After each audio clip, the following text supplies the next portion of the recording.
Hello everyone, this is V and this is the spotlight video for Greece. Greece has a starting bias near the ocean. Unfortunately we did not get it, but we got a pretty sweet spot for ourselves here with a bunch of gems and a bunch of desert.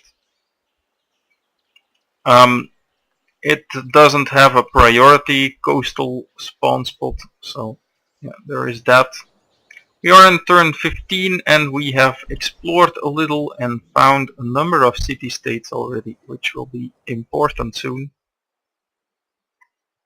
Of Greece's 3 special abilities, 2 are units.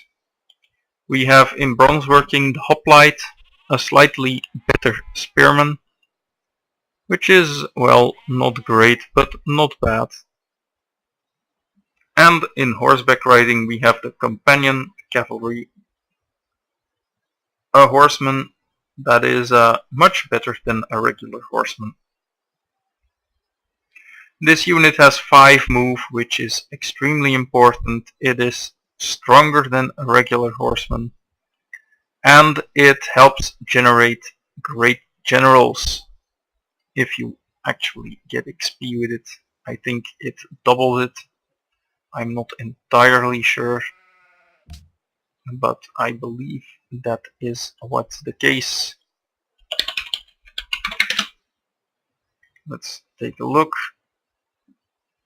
Great generals, combat likely to generate great generals, but as we know, it's just the XP that gets added to this bar, and I believe that the cavalry generates it twice as fast. Now that is all not too impressive. You can actually go aggressive with Greece. I suggest you don't do it with the Hoplites, but you can do it with an archer rush plus the companion cavalry without too much problems. You are, however, dependent on having horses, which is not always the case early on. And if you have to wait for expansions to get horses, then the cavalry will probably be too late to serve as a rush mechanic. And the rush is also counterproductive to the general strategy with Greece, but not always. However, these abilities are weak to make up for the really busted ability that Greece has, and that is the city-state influence degrades at half and recovers at twice the normal rate. And it's the degrading part that is so important, because it means that everything we do for a city-state is twice as effective.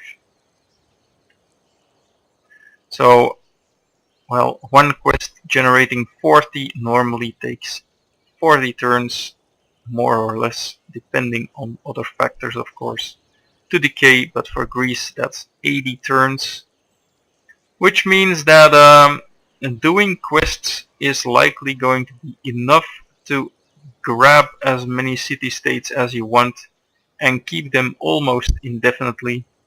In addition, a spy will be twice as effective at converting the city-states to your side, because they just don't lose any of the influence they generate over time, or well, much less.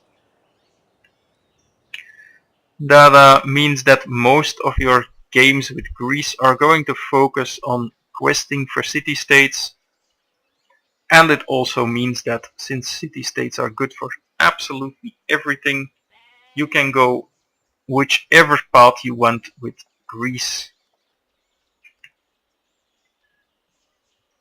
The natural fit for Greece is patronage, because you will be decaying even slower.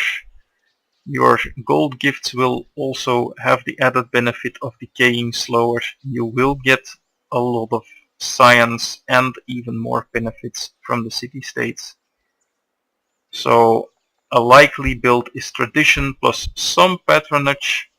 You really only need 3 to be very well set, and you can always take cultural diplomacy.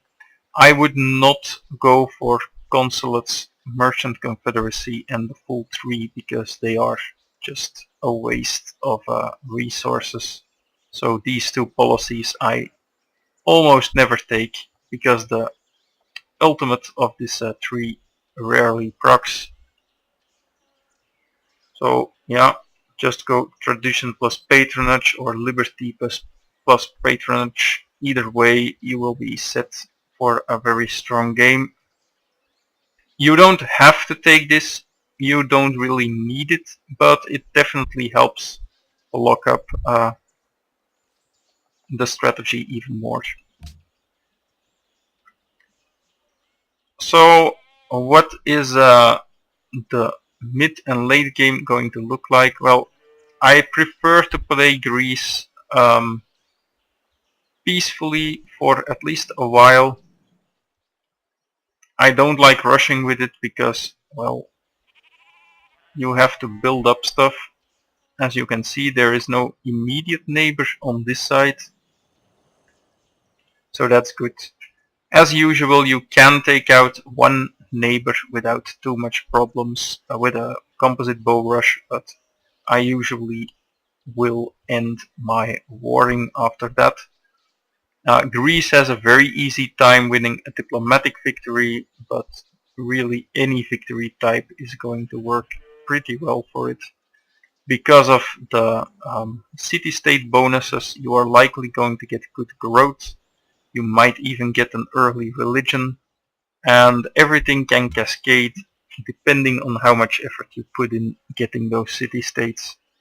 I really suggest that that should be your focus.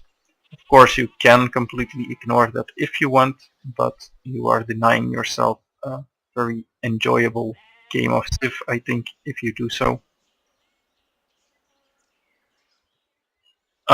There is not really much else to say. The bonuses for Greece are straightforward and it's an extremely strong Civ.